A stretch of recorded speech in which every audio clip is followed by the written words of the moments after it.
and welcome to our community. Susie Thomas with you this morning. We're visiting with Cory Easterday. You may remember him from current initiatives with the Laundry Project and Affordable Christmas. Good morning. Good morning, Susie. How are you doing today? Doing great. Thank you for being here. First of all, I just love the Laundry Project. I think what you've got going there is the coolest thing. For anyone who's not familiar with it, let us know what you've been doing the last couple of weekends.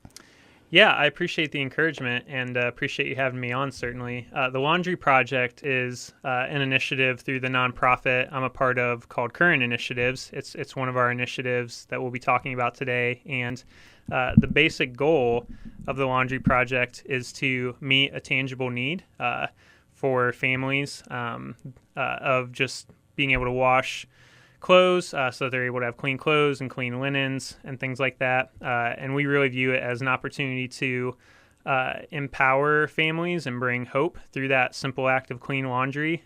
So we will work with local laundromats. We'll bring all the necessary quarters and laundry supplies, refreshments, stuff for kids to do, volunteers, because we want to create a positive community environment that while we're meeting that basic need for families of clean laundry, we're also able to help them just affirm their sense of dignity. We want to affirm their self-worth and their value as people through that. How do you get the word out to people that you're going to be having a laundry day somewhere? Yeah, so the Laundry Project right now in Ohio, we are in about six or seven cities consistently. And in each of those cities, Canton, Akron, Barberton, Columbus, Cincinnati, in each of the cities that we're in, we have local partners that will, different businesses, churches, individuals that will sponsor projects, help get the word out to families, collect laundry supplies. So we've recently had projects in Canton, in Akron, in Barberton, and the last couple of weekends, and in each of those cities, just close partners that are able to help make connections with those families in the community. And, it's able to really become a third space thanks to those partners where families, yes, we're able to meet that need, but they're also able to get connected within their own community. So, do you have, right, because they have to have clean clothes next week too. Yeah, I'm thinking, sure. What in the world do they do when you're not there? But do you work particularly with certain laundromats so people know you'll be coming around here fairly frequently, or how does that work? A lot of it, quite honestly, is word of mouth. Wow. At the Laundry Project. So we do some minimal advertising because we found that word of mouth just spreads so quickly. So, for example, we'll send out some flyers to our local partners, a week or two in advance, and then word of mouth will spread through that. When we actually get to the laundromat, a lot of the spaces that we're in are kind of naturally busy. So at any given project, we'll have easily 30 to 40 different families, probably do 300 to 400 loads of laundry in most cases. And, once they find out we're there and it's free and there's no catch and they feel comfortable with it, they will end up calling their friends and family, and it travels quickly. So yeah. And then collecting quarters. This is something, every time I've spoken to you, people contact me and say, how do I get quarters to this guy? Because what a great idea. How do you collect quarters? And can people just be continually giving towards this for your next one? Yeah, absolutely. We're a registered 501c3 nonprofit. So if you go to ohiolaundrybycurrent.org, that's the official site of our Laundry Project initiative here in Ohio. People can donate online. It's all tax deductible. They can reach out to us on social media, Current Initiatives of Ohio, or just kind of search for the Laundry Project, and they'll be able to find us out there. But this is all. Everything we're able to do is always dependent on kind of getting those sponsorships and donations and those partnerships. And we really, one of the things that's a key value for us is having those partnerships, because our view is that it takes a whole community, it takes a village, so to speak, to really holistically meet a lot of the needs that we're encountering. So. You don't just wash their clothes and you provide a great day, but there are also opportunities for people to get coats and maybe clothing that they need, maybe some interview outfits, those kinds of things. Are you continuing to do that as well? And do people contact Ohio Laundry by Current if they want to make a donation of any kind? We've had that. We've had that in bits and pieces over the years. Kind of our main focus has been washing the clothes Yes. people already have. But whenever we've had people reach out, or again, it's been minimal. But if we've received those donations, we've made sure to get those in the right hands. Certainly. So Your position now with Current Initiatives is what? I'm the director of our Ohio division. So Current Initiatives is a national nonprofit based in Tampa, Florida. And many years ago, coming up, myself got interested in this idea of helping people in the local community when I was a student at Malone. And a friend sent me information about Current Initiatives down in Florida, and I reached out to them, said, I love what you're doing. Can you teach me? I want to learn. And it just kind of blossomed into this relationship that's been really great. Yeah, if you don't mind, let's tell the story again because it's amazing. There you were, a college student, kind of starting this thing that you called Laundry Love at the time. Yeah. And I love what interested you in it. What drew you to have a heart for people who needed clean clothes? So it really comes from my own personal story. I've lived in Northeast Ohio my whole life, and I had a mom that was, for most of my life, a single mom that did her absolute best to work hard and provide for myself and my sister. But when you're a single mom, it can be just naturally tough because you're having to wear many different hats and pay the bills and things like that.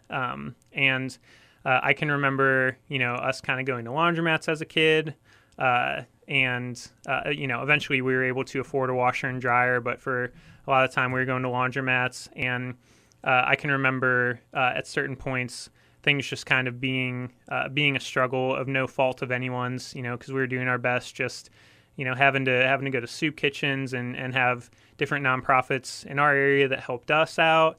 And so when I got older, it felt like everything kind of hit a tipping point where our family ended up falling on really rough times where we weren't living on the street homeless, but we had difficulty finding housing for a period of time. Mm-hmm. And we had a lot of people at that point that stepped up and helped us out. And it just, it really kickstarted me, inspired me to want to kind of do that for other people. I was at the same time volunteering a lot at Refuge of Hope, wow, which is a well-known local organization that works with people in the community, and just kind of piecing all of these experiences together, both in my own life and through the people I was meeting out in the community.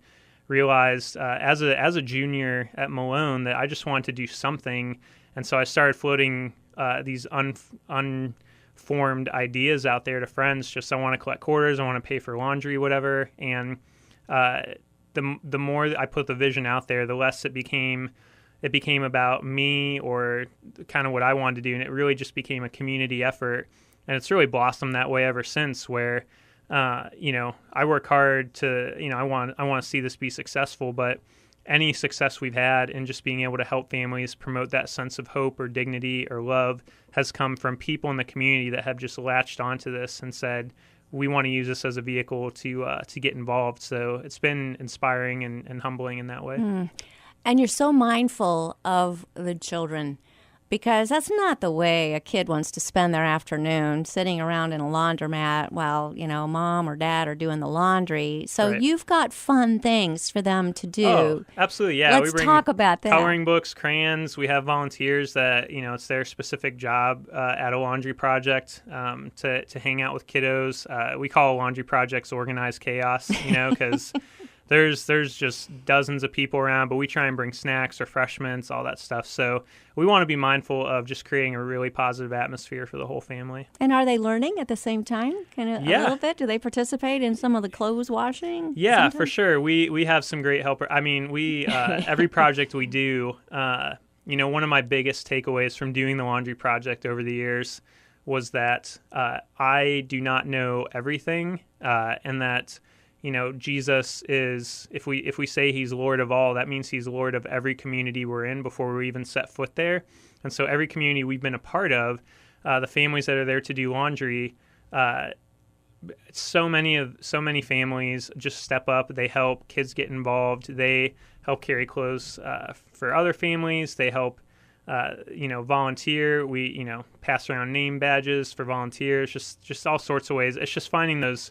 What I'm trying to say is, it's when we've been willing to find and seek out those easy opportunities for even families that were there to maybe help with the laundry, to get involved in helping. It's just, it comes out naturally. It's a natural outpouring from people. And I think people are always surprised at how it's not really us here to give people something, but we're here to share kind of in mutual relationship and give to each other.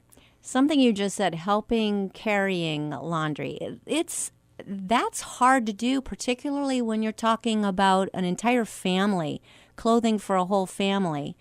Do you need baskets? How do they arrive with their clothes? And do you need baskets or laundry bags or something for them? Would that be helpful for them? Yeah, so in addition to donations of quarters, we do donations of laundry supplies, collect those very often. So detergent, bleach, fabric softener, laundry bags, coloring books, crayons, all that kind of stuff. Again, OhioLaundryByCurrent.org. On our website's donation page, there's a list of laundry supplies that we bring to each project, and we certainly want to help families with that as well. And I'm thinking, what if they don't have transportation? Or how do they arrive? How do they find you and get to you for this kind of help? Yeah, so most of the families that come to the laundromat are often from that local community. So they may catch a ride with a friend, or kind of walk stuff over. We actually think that part of it sounds counterintuitive, but part of the dignifying piece is just the whole experience of some of the families we see, they're coming to the laundromats, their laundry day anyway. So we just want to meet them right where they're at and be able to help facilitate that process and take that burden of clean clothes off of them so that they're able to buy groceries, pay the electric bill, things like that. So we know that what we offer may be a small piece of the puzzle, but we want to do as much as we can to help relieve that burden. I never thought about that. If that was their regular laundry day, then what a fun surprise. Laundry is free today. Yeah, we get a lot of families like that that maybe didn't expect it. And like I said, that can be a very pleasant surprise. So very, very cool.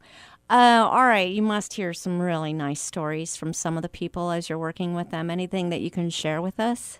Yeah, from one of our most recent projects, actually in Canton, there's a woman named Erica who I remember her talking about how her own aspirations to get involved in the local community, collect things for different nonprofits, and just getting to have that conversation about, this is the small piece of the community that we offer in the free laundry, but there's so much else out there and so many other pieces to help families. And that goes back to what I was saying earlier about how it just never ceases to amaze me that, I tend to have the more positive outlook that, again, God is everywhere. He's working and he's doing incredible stuff. He's inspiring people to want to go out and give themselves. And there's just, everywhere I look, there's incredible people in our community willing to give to others and help empower other people. You kind of wonder, too, how many of these little ones watching you and seeing what you're doing there, how that pays forward, how many little Cory Easter days are there that are going to start up a new ministry of some kind and find some kind of new need and fill it. Yeah, you never know. And that's kind of our view, too, is when we facilitate that community space, the Holy Spirit takes it and runs with it and does incredible things. So very, very cool. What's up next with Laundry Project? Where will you be next? Yeah, so coming up soon, we're going to be doing a laundry day in Columbus with some local partners. The Columbus Crew is a soccer team there. We work in partnership with them. I have a couple friends there, Brad and Ashley Stuver, that they help lead projects there, and they rally so many businesses and people they know in the community. So we're going to be doing that, and then from there, kind of planning out our calendar for next year. So very, very cool. All right, well, on our second half, we're going to talk about Affordable Christmas. But in the meantime, how can people contact you, Cory? Yeah, so me personally, my information's on our website for the entire organization. So not to name a specific initiative, but currentofohio.org is for the organization, for our division of Current here in Ohio. Current Initiatives of Ohio on Facebook. I'm easily reachable through there. Twitter, Instagram, same thing. And then Cory Easter Day, just on all the social media platforms. There's not too many Cory Easter Days in the world. So you're kind of easy to track down. Yeah, sure. All right. Well, we do need to take a break. We'll be back after these words. You're listening to Our Community.